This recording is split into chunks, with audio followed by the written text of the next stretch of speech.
ભાઈ વાગી ગયા છે સવારના 7:30 અને આજે આપણે જવાનું છે પોરબંદર ખરીદી કરવા માટે. તો નંદી મહારાજ મળી ગયા, બોલો મારે આવું છે, હાલ હાલ બેહી જા, તને પોરબંદર લઈ જાઉં. તને એમ ના થાય કે મને પોરબંદર ના લઈ ગયા. ફાઇનલી હું ને વિપુલભાઈ બે પોરબંદર સાઈડ નીકળી ગયા છે. હજી બે માણસો છે, એક આપણા હાડુભાઈ છે અને એક બીજા ભાઈ છે, એ આપણી પાછળ છે અને આપણે થોડાક એનાથી આગળ છીએ. તો પોરબંદર સાઈડ નીકળી ગયા. આજ હાડુભાઈ માટે આપણે ફોન લેવાનો છે અને કપડાં લેવાનો છે. તો કે હાલો અમારે ભેગા પોરબંદર. અમે કે હાલો. જોયું ને કેમ છે બાકી આપણા વાળ કેમ ઉડે છે બાકી? હા જબરજસ્ત.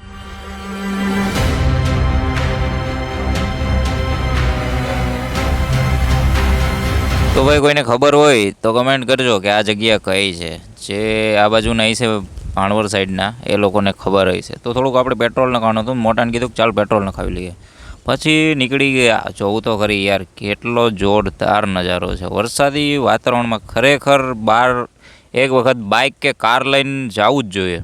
ખરેખર એ નજારો જે જોવા મળે ને, ઓહો એનું વર્ણન ના થાય. આ તમે આ જો સીન જુઓ, ખાલી આ રેન્ડમ સીન લીધેલો છે. કેવું છે નારિયેરીનો સીન એકદમ. તમે કેરલા સાઈડ જાઓ ને ત્યાં આવો સીન બહુ જોવા મળે, બહુ જોરદાર. વરસાદી વાતાવરણમાં ખરેખર તમે બહાર ફરવા જવાની જે મજા આવે ને એ બીજી એકેય ઋતુમાં મજા ના આવે.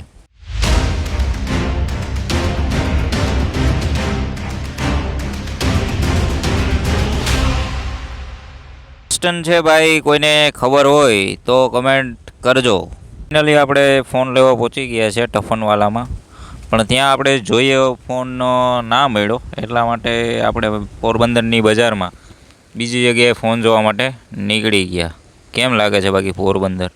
વરસાદ નથી તોય મંદિર જેવું નામ નથી. બીજો ફોન જોવા માટે નીકળી ગયા છે પાછા બજારમાં.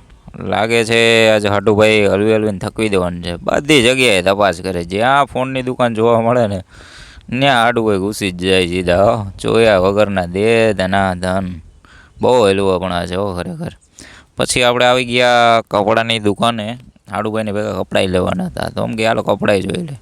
કેમ લાગે છે તમારો ભાઈ? જોયું ને હજી હીરા જેવો જ લાગે ને. એમ થયું આ રીસો જોઈને એમ થયું કે હાલ આપણે એકાદો ફોટો પાડી લઈએ. પછી હાડુભાઈ ને વિપુલભાઈ કપડાં જોવા માંડ્યા. જોયું ને ઢગલો કરાવ્યો ને, આ તો દુવાડા કાઢી નાખવાના છે.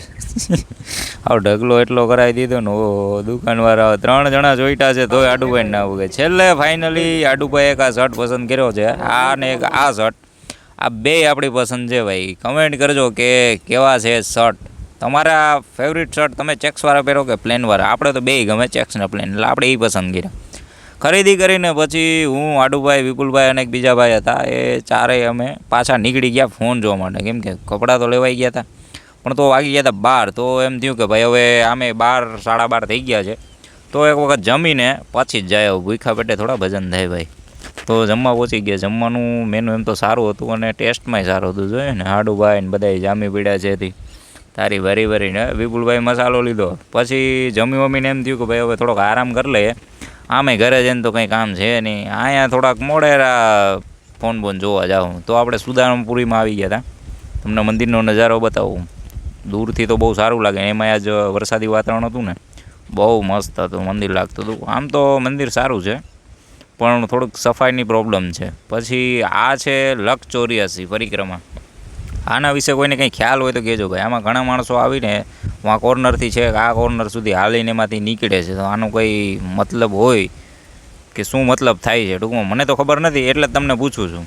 આ છે મંદિર ત્યાંનું સુદામાપુરીનું. બહુ જૂનવાણી બાંધકામ છે પણ ખૂબ સરસ છે. આ તેનો કુંડ છે પણ મેં કીધું ને એની વારી થોડીક સાફ સફાઈની થોડીક તકલીફ છે.